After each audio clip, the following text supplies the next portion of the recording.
সুপ্রিয় শিক্ষার্থী, এইচএসসি শ্রেণীর তথ্য যোগাযোগ প্রযুক্তি অধ্যায়ের আজকে আমি মামুন স্যার তোমাদেরকে আমাদের কলেজের পক্ষ থেকে স্বাগত জানাচ্ছি। আজকে আমরা একাদশ দ্বাদশ শ্রেণীর তথ্য যোগাযোগ প্রযুক্তির দ্বিতীয় অধ্যায়ের কমিউনিকেশন সিস্টেম এবং নেটওয়ার্কিংয়ের মধ্যে একটি গুরুত্বপূর্ণ বিষয় নিয়ে আলোচনা করব এবং একটি মাল্টিমিডিয়া ক্লাস নেব। আশা করি ক্লাসটি তোমাদের উপভোগ্য হবে। চলো আমরা ক্লাস শুরু করি। তাহলে তথ্য যোগাযোগ প্রযুক্তি অধ্যায়ে তোমাদেরকে স্বাগতম আমাদের কলেজের পক্ষ থেকে। উপস্থাপনায় আমি আব্দুল্লাহ আল মামুন, সহকারী অধ্যাপক।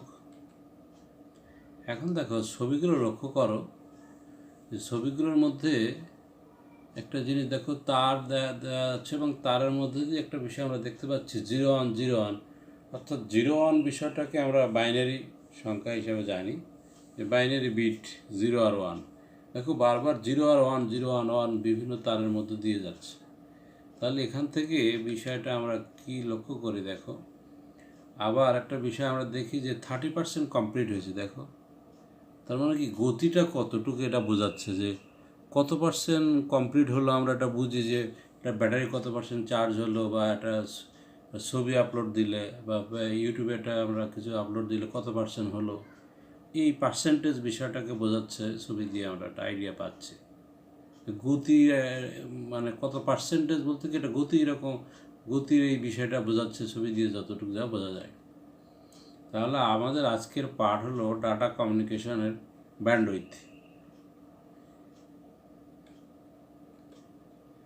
ব্যান্ডউইথ আজকের পাঠ শেষে আমরা শিখব ব্যান্ডউইথ কী তা বলতে পারবো, ব্যান্ডউইথের বিভিন্ন প্রকার ব্যান্ডউইথের নাম বলতে পারবো, বিভিন্ন প্রকার ব্যান্ডউইথ সম্পর্কে ব্যাখ্যা করতে পারবো। এখন দেখো, সময়ের সাথে ভোল্টেজের পরিবর্তনকে বলা হয় সিগন্যাল। সময়ের সাথে সাথে যে ভোল্টেজ আপ ডাউন করে সেটার যে পরিবর্তন হয় তাকে বলা হয় সিগন্যাল। অর্থাৎ সময়ের সাথে ভোল্টেজের ওঠানামার নামই হচ্ছে সিগন্যাল। বিভিন্ন কমিউনিকেশনের জন্য এই সিগন্যাল ব্যবহার করে থাকে কি কম্পিউটার। তাহলে আমরা এখান থেকে একটা জিনিস শিক্ষার্থী বন্ধুরা শিখলাম যে সিগন্যাল বিষয়টা কি, যে আমরা কথাটা শুনি সময়ের সাথে যে ভোল্টেজের পরিবর্তনকে বলা হয় সিগন্যাল। অর্থাৎ সময়ের সাথে ভোল্টেজের ওঠানামার নাম হচ্ছে সিগন্যাল। বিভিন্ন কমিউনিকেশনের জন্য এই সিগন্যাল ব্যবহার করে থাকে কম্পিউটার। এরপরে দেখো, সিগন্যাল হতে পারে দুই ধরনের। এটা হচ্ছে কি অ্যানালগ সিগন্যাল, আমরা জানি, আর হলো কি ডিজিটাল সিগন্যাল। সিগন্যাল দুই প্রকার, একটা অ্যানালগ, একটা ডিজিটাল। তাহলে কম্পিউটার অথবা ডিজিটাল ডিভাইস সমূহের ডাটা কমিউনিকেশনের উৎস ও গন্তব্যস্থানের ডিজিটাল সিগন্যাল ব্যবহার করে এবং মাধ্যমের মধ্য দিয়ে ডাটা ট্রান্সমিট বা পরিবাহিত হয় অ্যানালগ সিগন্যাল হিসেবে। দেখো, ডাটা কমিউনিকেশন বা ডাটা ট্রান্সমিশন সিগন্যাল ভোল্টেজের ওঠানামার মাধ্যমে। এই ওঠানামার প্রকাশের ধরনকে বলা হয় ওয়েভ ফর্ম। তাহলে ডাটা কমিউনিকেশন বা data transmission signal data transmit হয় ভোল্টেজের ওঠানামার মাধ্যমে। এই ওঠানামার প্রকাশ ধরনকে বলা হয় ওয়েভ ফর্ম। তাহলে ওয়েভ ফর্ম কত ধরনের হয়? দেখো, ডিজিটাল সিগন্যালের ওয়েভ ফর্মকে বলা হয় স্কোয়ার ওয়েভ ফর্ম। অ্যানালগের সিগন্যালের ওয়েভ ফর্মকে বলা হয় সাইন ওয়েভ। প্রতিটি সেকেন্ডে কোনো সিগন্যাল যতগুলো ওয়েভ তৈরি করে তাই হলো ফ্রিকোয়েন্সি। তাহলে আমরা এই কথাগুলো শুনি যে সিগন্যাল কী জিনিস, ফ্রিকোয়েন্সি কী জিনিস। তাহলে ফ্রিকোয়েন্সি বিষয়টা বুঝতে গেলে তোমাকে ওয়েভফর্ম কথাটা বুঝতে হবে। অর্থাৎ ডাটা কমিউনিকেশনের বা ডাটা ট্রান্সমিশনের সিগন্যাল ট্রান্সমিট হয় ভোল্টেজের ওঠানামার মাধ্যমে। আর এই ওঠানামার প্রকাশের ধরনকে বলা হয় ওয়েভফর্ম। ওয়েভফর্মের বিষয়টা কী কী আছে? ডিজিটাল সিগন্যালের ওয়েভফর্মকে বলা হয় স্কোয়ার ওয়েভফর্ম এবং অ্যানালগ সিগন্যালের ওয়েভফর্মকে বলা হয় সাইন ওয়েভফর্ম। প্রতি সেকেন্ডে কোনো সিগন্যাল যতগুলো ওয়েভ তৈরি করে তাই হলো ফ্রিকোয়েন্সি। আর ফ্রিকোয়েন্সির একক হলো হার্টস, আমরা এই জেড দ্বারা প্রকাশ করি। এরপর আসি শিক্ষার্থী বন্ধুরা, এখন ছবিগুলো খেয়াল করো। দেখো, ব্যান্ডউইথের বিষয়টা এখানে বোঝাচ্ছে যে প্রতিটি গতি এবং ডাটা ট্রান্সফারের পরিমাণ কি একই? এখানে দেখো একই না, কিন্তু গতিটা এক একটা, প্রথমটার গতি একটু বেশি, কিন্তু এক একটা এক এক রকমের গতি প্রকাশ পাচ্ছে। তাহলে ব্যান্ডউইথের বিষয়টা হলো এরকম যে তোমার কত গতিতেই, কত স্পিডে ডাটাগুলো এক জায়গা থেকে আরেক জায়গায় ট্রান্সফার হয়ে যাচ্ছে। বা আমরা যখন ইউটিউবে কোনো কিছু আপলোড দেই, যে দ্রুত যদি হয় তাহলে ব্যান্ডউইথ স্পিডের গতি বেশি, আমরা বলি যে ব্যান্ডউইথ কত, তাই বলো। যারা ব্রডব্যান্ড লাইন নিতে চায় তারা আগে ব্যান্ডউইথ কথাটা জিজ্ঞেস করে, যে তার মানে কি তোমার স্পিডটা কত, কত দ্রুত তো তোমার ডাটা, প্রতিটি গতির, দেখো প্রতিটির গতি ও ডাটা ট্রান্সফারের পরিমাণ একই কিন্তু না। তাহলে এই বিষয়গুলো হচ্ছে কি ব্যান্ডউইথ। এখন দেখো কী পরিমাণ বা কী বেগে ডাটা স্থানান্তরিত হবে সেটাকে আমরা বলবো ব্যান্ডউইথ। তাহলে কী পরিমাণে বা কী বেগে ডাটা স্থানান্তর হবে সেটাকে আমরা বলবো ব্যান্ডউইথ। এখন আসো, অর্থাৎ প্রতি সেকেন্ডে যে পরিমাণ ডাটা ট্রান্সফার হয়, অর্থাৎ ডাটা ট্রান্সফার হারকে বলা হয় ব্যান্ডউইথ। বিভিন্ন প্রকার প্রতি সেকেন্ডে যে পরিমাণ ডাটা ট্রান্সফার হয় তাকে বিপিএস বা বিট পার সেকেন্ড বলা হয়। অর্থাৎ ব্যান্ডউইথের একক হলো বিপিএস। ব্যান্ডউইথের একক আমরা এটা আগে জিজ্ঞেস করি, বিট পার সেকেন্ড বা বিপিএস কী আছে সেটা আগে জিজ্ঞেস করি। তাহলে আমরা ব্যান্ডউইথের সংজ্ঞাটা এখান থেকে ক্লিয়ার হচ্ছে যে কী পরিমাণ বা কী বেগে ডাটা স্থানান্তরিত হবে সেটা আমরা বলবো ব্যান্ডউইথ। অর্থাৎ প্রতি সেকেন্ডে যে পরিমাণ ডাটা ট্রান্সফার হয়, অর্থাৎ ডাটা ট্রান্সফারের হারকে বলা হয় ব্যান্ডউইথ। প্রতি সেকেন্ডে যে পরিমাণ ডাটা ট্রান্সফার হয় তাকে বলা হয় বিপিএস, অর্থাৎ বিট পার সেকেন্ড। আর ব্যান্ডউইথের একক হলো বিপিএস বা বিট পার সেকেন্ড। এখন ডাটা ট্রান্সমিশন স্পিড বা ব্যান্ডউইথকে আমরা 3 ভাগে ভাগ করে, দেখো এটা খেয়াল রাখবো শিক্ষার্থী বন্ধুরা। 1 নম্বর হলো ন্যারো ব্র্যান্ড, 2 নম্বর হলো ভয়েস ব্র্যান্ড, 3 নম্বর হলো ব্রড ব্র্যান্ড। তাহলে ডাটা ট্রান্সমিশন স্পিড বা ব্যান্ডউইথকে আমরা 3 ভাগে ভাগ করি, ন্যারো, ভয়েস এবং ব্রড ব্র্যান্ড। দেখো 3 প্রকার ছবি কিন্তু দেয়া আছে, কোনটা ন্যারো, কোনটা ভয়েস, কোনটা ব্রড ব্র্যান্ড। এখন দেখি আমরা এই 3টা নিয়ে আমরা আলোচনা করব। তাহলে ন্যারো ব্র্যান্ডটা কী হলো, সাধারণত 45 থেকে 300 বিপিএস, অর্থাৎ 45 থেকে 300 বিট পার সেকেন্ড পর্যন্ত ডাটা স্থানান্তর গতিকে ন্যারো ব্র্যান্ড বলে। এই ব্র্যান্ড ব্যবহার করা হয় ধীর গতি ডাটা স্থানান্তরের ক্ষেত্রে। এই ব্র্যান্ড ব্যবহার হয় শুধুমাত্র টেক্সট স্থানান্তরের ক্ষেত্রে। টেক্সট মানে লেখা এক জায়গা থেকে এক জায়গায় স্থানান্তরের ক্ষেত্রে আমরা ন্যারো ব্র্যান্ড ব্যবহার করি। এই ব্র্যান্ডকে ব্যবহার করা হয় টেলিগ্রাফে, ন্যারো ব্র্যান্ড। ন্যারো ব্র্যান্ড, এতে তারের ব্যবহার বেশি হয়, এর গতি কিন্তু কম হয়।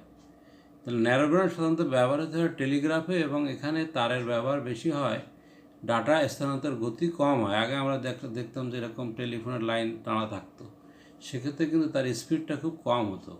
এটাকে বলা হয় ন্যারো ব্র্যান্ড।